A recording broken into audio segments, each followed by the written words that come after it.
Hola a todos amigos de Gran Moss. Vamos al grano. En la Biblia hay un pasaje muy claro que prueba que la salvación o justificación eterna es una mentira y la encontramos en Juan 15.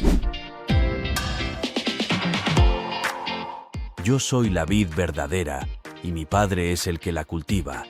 Si una de mis ramas no da uvas, la corta, pero si da uvas, la poda y la limpia, para que dé más. Ustedes ya están limpios por las palabras que les he dicho. Sigan unidos a mí, como yo sigo unido a ustedes. Una rama no puede dar uvas de sí misma, si no está unida a la vid. De igual manera, ustedes no pueden dar fruto, si no permanecen unidos a mí. Yo soy la vid, y ustedes son las ramas. El que permanece unido a mí, y yo unido a él, da mucho fruto, pues sin mí no pueden ustedes hacer nada. El que no permanece unido a mí, será echado fuera y se secará como las ramas que se recogen y se queman en el fuego.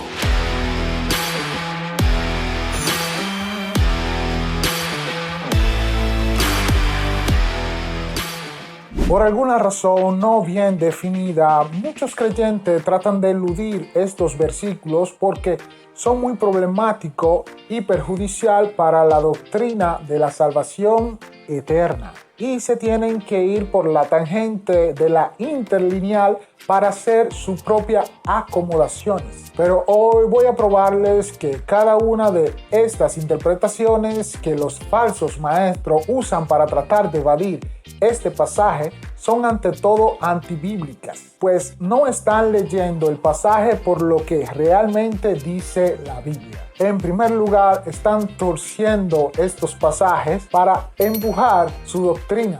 Y en segundo lugar, nos están vendiendo una mentira para que no creamos lo que realmente enseña la Biblia. Y por supuesto, esto es totalmente algo sin sentido, que una persona racional y en búsqueda honesta de la verdad debe darse cuenta, porque son solo mentiras y engaños diseñados para engañarte y engañarnos, llevándonos fuera de lo que la Biblia realmente dice.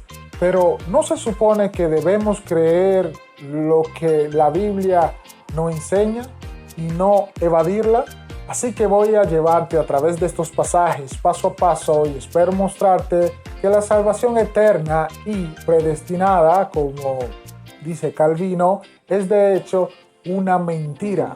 Vamos a entrar de lleno en esto, pero primero, si eres nuevo aquí, por favor suscríbete, pues hago videos donde estudiamos temas religiosos, apologéticos, teológicos, para exponer falsas doctrinas como la salvación eterna solo por fe y predestinada. Amigos, como ya se han dado cuenta, me gusta a profundizar un poco y entrar un poco en contexto para que nos entendamos. Entonces, ¿y por qué llegamos a esta discusión?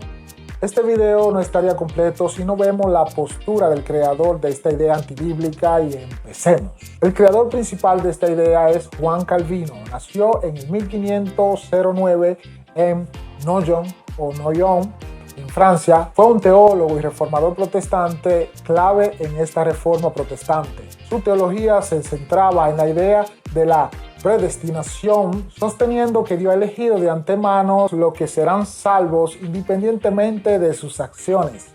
Calvino creía en la importancia de la gracia divina para la salvación y que solo los elegidos por Dios podían alcanzarla.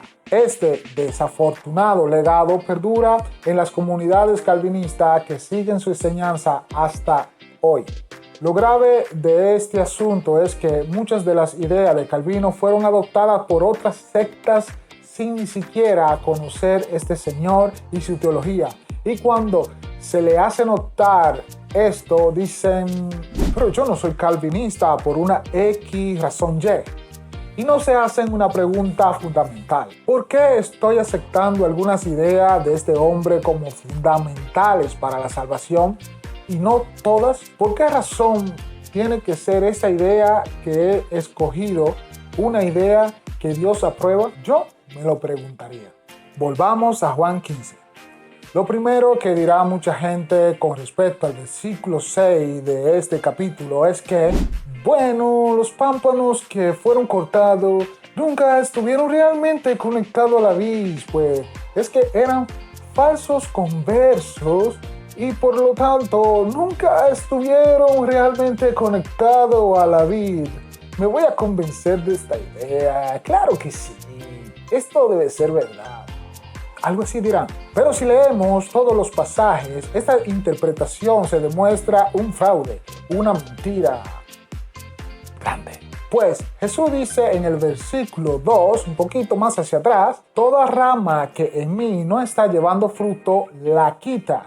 Y toda rama que está llevando fruto, la limpia, para que lleve más frutos. Esto quiere decir que las ramas de las cuales se habla en este versículo están en Él, están unidas a Él, y por esto han de ser cortadas si no dan frutos.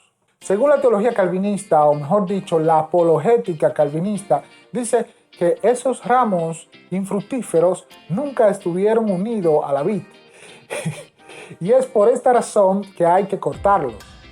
Espera, que alguien me explique por qué razón Jesús perdería su tiempo diciendo que hay que cortar algo que no está unido. Amigos de Gran Moz, ¿se puede quitar una rama que no da fruto sin cortarla? Jesús dice, si alguien no permanece en mí, es echado fuera. Será cortada esa rama y dejada secar para ser quemada. Y luego dice, el que permanece en mí y yo en él, sí, porque esos pámpanos están unidos al tronco. Y dice Jesús, el que esté en unión a mí, este dará muchos frutos. Y en esto la Biblia juega un papel importante aquí, porque es ella misma la que nos dirá qué significa permanecer en Cristo. Permanecer en Cristo lo vemos en estos 4 puntos, A, B, C y D. A, dejar a un lado todo por Cristo. Nacer de nuevo sabiendo que estamos sin condenación y que al morir Dios nos llevará al reino de su Hijo Jesús. Bueno, todas estas palabras parecen algo inventado por mí, pero no. Observen, cada una de estas palabras son bíblicas. Miren, el punto A lo encontramos en Filipenses, donde Pablo dice, todo lo he dejado a un lado y lo considero basura por seguir a Cristo. Por otro lado, el punto B lo encontramos en 2 de Corintios y dice, de modo que si alguno está en Cristo, nueva criatura es, o sea, nacerá de nuevo. Y el punto C lo encontramos en Romanos, donde dice, ahora, pues ninguna condenación hay para los que están en Cristo Jesús. Esto quiere decir permanecer en Cristo. Y el último punto D lo encontramos en Colosenses. Dios nos llevó al reino de su amado Hijo, quien por su muerte nos salvó y perdonó nuestros pecados. Pablo también dijo que Cristo nunca pecó, pero Dios lo trató como si hubiera pecado para declararnos inocentes por medio de Cristo. Esto está en Colosenses. Pero cuando llegamos a Juan 15, la gente de repente actúa como si no supiera lo que significa estar en Cristo. Entonces, amigos, si te han contado que una vez salvo, siempre salvo, pues somos salvos si permanecemos en Cristo. De igual manera, si no permanecemos en Cristo, no somos salvos. Mi dispiace. En la metáfora de Juan 15, los sarmientos, los discípulos, están unidos a la vid, Jesús, y forman parte de ella. Su función principal no es solo hacer hojas maravillosas, es decir, con la boca tengo fe, sino también hacer y dar frutos. Los sarmientos son esenciales para la producción de uva, ya que son estos los que llevan la savia y permiten que la vid produzca frutos. Los sarmientos son parte integral de la vid y contribuyen al equilibrio y desarrollo de la planta. Sin embargo, si un sarmiento no da fruto o se vuelve improductivo, será primeramente cortado y en este caso echado al fuego para permitir que la energía se concentre en la parte de la planta que sí está dando frutos. En el contexto espiritual, la analogía de los sarmientos con los creyentes se centra en la importancia de permanecer unido a Cristo, estar unido a Él y también llevar una vida de fe activa y productiva. Volviendo a Juan 15, los pámpanos a los cuales Jesús se está refiriendo aquí están unidos a Él. Y sería ridículo desde una perspectiva de sentido lógico común aceptar que esos pámpanos infructíferos deben ser cortados y luego al límite del descaro, taparle los oídos a la Biblia y decir, sí, hay que quitarla, realmente esos pámpanos nunca fueron parte de la vid, es por eso que se secaron. Me voy a convencer de esta idea. Eso es simplemente ridículo.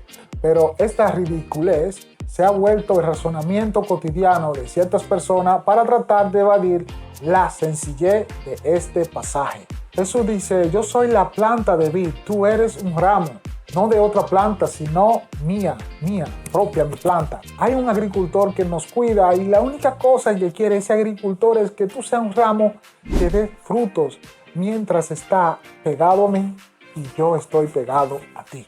Esto, sencillamente. Amigo, esta es una imagen clara de nosotros siendo uno con Jesús y Jesús trabajando a través de nosotros. Él no está hablando de ramas que no están en Él, pero si fuera este el caso, entonces Él estaría diciendo que nacieran de nuevo para que se incorporaran a Él y no que permanezcan en Él. Deberíamos creer que Jesús está diciendo a los discípulos que no están realmente salvados, que necesitan continuar permaneciendo en Él. Esto no tiene sentido y además en el verso 3 de Juan 15 Jesús dice claramente que la rama a la cual se está refiriendo aquí son los discípulos y que ya están limpios y podados para dar frutos, pero que aún estando en esa comunión con Él, unido a Cristo Jesús, Jesús le advierte que permanezcan como quiera en Él. ¿Por qué será? ¿Por qué razón da esta advertencia Jesús a sus discípulos, señores calvinistas o diversos protestantes que no saben que esta herejía es de Calvino?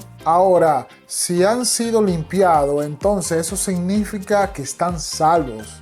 O sea, quiero decir que no sé qué más puede significar esto. También si miramos el texto alrededor de Juan 15, vemos que Jesús se dirige aquí a sus discípulos. También si vamos alrededor de Juan 13, Juan 14, nos damos cuenta que Jesús se está refiriendo a sus discípulos verdaderos. Basta con regresarnos a Juan 13 para entender que Jesús y sus discípulos están en la cena y que Judas había salido a traicionar a Jesús ante los fariseos. Así que Judas ya se había ido y solo quedaban los 11 discípulos por lo que leemos en este pasaje.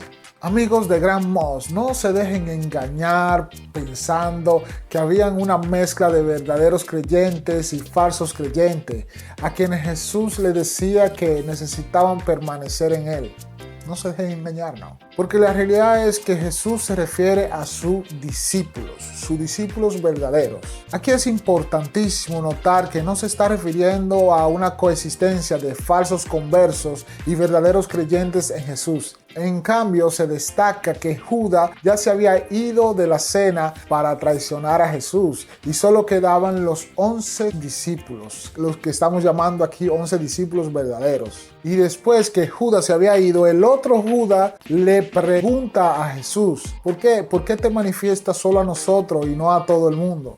Y si no te queda del todo claro, Jesús te lo indica más claramente en Juan 15, 19. Leamos.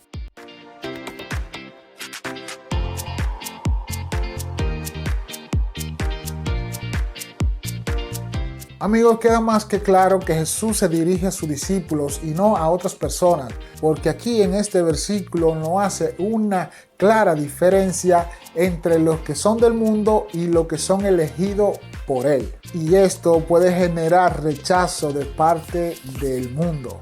Aquí Jesús no se dirige a los incrédulos, a los falsos creyentes, ni nada de eso, sino a los creyentes que ha elegido fuera del mundo, aquellos que han sido salvos. Si aún no te queda claro que Judas 15 está dirigido a los verdaderos creyentes de Jesús, considera lo siguiente.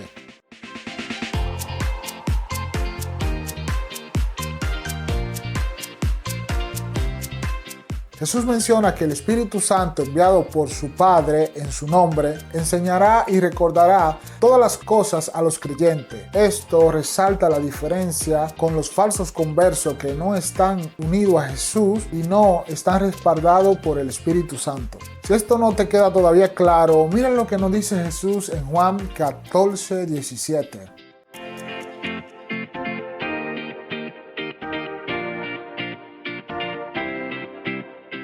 Jesús indica que aquellos con quienes habla son los que recibirán el Espíritu Santo, el Espíritu de la verdad, que el mundo no puede recibir. Esta distinción muestra que a quienes conocen el Espíritu Santo son aquellos a quienes Jesús se dirige, reforzando de una vez por todas de que no hay dos tipos diferentes de personas en todo este contexto. Otras formas que los promovedores del Evangelio de Calvino utilizan para evadir Juan 15 es diciendo que la palabra permanecer no significa realmente pertenecer, sino otra cosa, algo como la creencia o la fe. Tienes que decir es esto. Pero si nos fijamos en el griego, aquí la palabra griega permanecer es meno o menó. Y si vemos cómo se usa esta palabra, se usa como quedarse, morar, continuar, demorarse, soportar o aguantar. Y si nos fijamos en el esquema de uso bíblico, esta palabra viene utilizada como quedarnos, permanecer para no partir, continuar para seguir presente, quedarnos a la espera. Pero el mismo Jesús nos define la palabra permanecer. Aquí Jesús nos dice permanezcan en mi amor y le preguntamos a Jesús, ¿cómo es que permanecemos en tu amor? Y Jesús nos responde, si guardáis mis mandamientos, vosotros permanecéis en mi amor como yo he guardado los mandamientos de mi Padre y permanezco en su amor. Díganme si lo entienden o hay que hacerle un dibujo. Jesús dice explícitamente que para permanecer en su amor hay que obrar, guardar, hacer sus mandamientos. Por favor, si llegaste hasta aquí, presta atención al orden de las palabras de nuestro Señor Jesucristo. Ahora mira esto. Número 1. Dice, quien tiene mis mandamientos y los cumple, Él es quien me ama. Perfecto. Y si tú cumples los mandamientos, ¿qué pasa? ¿Qué pasa si tú cumples los mandamientos? La segunda cosa, dice Jesús, y el que me ama será amado por mi Padre. Y entonces, ¿qué pasa? Número 3, dice, y lo amaré y me manifesté en él. Simple. Hacer lo que Jesús manda para estar en su amor. Así estaremos en el amor del Padre. Y es de esa manera que Jesús se manifiesta en nosotros. Judas, no Iscariote, le pregunta, Señor, ¿cómo es que te manifiesta a nosotros y no al mundo? Jesús le contestó, si alguien me ama, guardará mi palabra y mi Padre lo amará. Y vendremos a él y haremos nuestra morada con él. Entonces, ¿cuáles son los requisitos para amar y para morar con Jesús y el Padre? Pues lo dice el texto, no yo. Si alguno me ama, mi palabra guardará. Y por último, miren esto. Ustedes son mis amigos si hacen lo que yo les mando. Ya no los llamo más siervos porque el siervo no sabe lo que hace su señor. Pero los he llamado amigos porque les he dado a conocer todas las cosas que oí de mi Padre. Entonces, somos amigos de Jesús si hacemos lo que Él manda. Esto también se puede entender que si no hacemos lo que Él manda, no eres su amigo. ¿Te haces su enemigo? De esto habla en Filipenses 3 cuando dice que muchos andaban como enemigos de la cruz. Amigos, llegando a este punto del video, hay quienes podrían empezar a estar de acuerdo que Jesús se estaba dirigiendo a sus verdaderos discípulos cuando dijo que necesitaban permanecer en Él y que Jesús no estaba hablando de los falsos conversos. Y si bien es cierto que permanecer significa obedecer sus mandamientos, todavía hay algunas personas que podrían argumentar lo siguiente. Jesús dice que se marchitarán y se quemarán. Entonces, ¿ves que vamos al infierno? ¿Lo ves? Jesús no está haciendo referencia a un estado final de vida, sino al comportamiento que debemos tener para permanecer en Él y obtener la salvación sin necesidad de pasar por algún tipo de fuego. La misericordia de Dios es tan grande que te da la oportunidad de reparar las faltas sin la necesidad de ir directamente a un fuego eterno, sino que tendrás que pasar por una etapa purificadora temporal necesaria para alcanzar la santidad requerida para entrar en la morada de Dios. Amigos, esto es bíblico, no es algo inventado por Javier. Miren. Pero el trabajo de cada cual se verá claramente en el día del juicio. Porque ese día vendrá con fuego, y el fuego probará la clase de trabajo que cada uno haya hecho. Si lo que uno construyó es resistente, recibirá su pago. Pero si lo que construyó llega a quemarse, perderá su trabajo, aunque él mismo logrará salvarse como quien escapa del fuego. Según 1 Corintios 3, el trabajo de cada persona será expuesto en el día del juicio cuando sea probado por el fuego. Aquí podemos destacar dos aspectos clave. 1. Si la obra de cada persona resiste al fuego, esta será recompensada. Esto se refiere a los cristianos cuya obra es sólida y que van directamente a la salvación. 2. Por otra parte, si las obras de esta persona se convierten en ceniza, esa persona será salvada, pero como a través del fuego. Esto sugiere la existencia de un estado de purificación que en la teología católica viene identificada como purgatorio. Pero si ustedes lo quieren identificar con otro nombre, como quieran, cárcel, como ustedes quieran. Nosotros los católicos la llamamos purgatorio. Pero lo cierto es que muchos creen amar la palabra y cuando chocan con ella y no la aceptan, están insultando a Dios.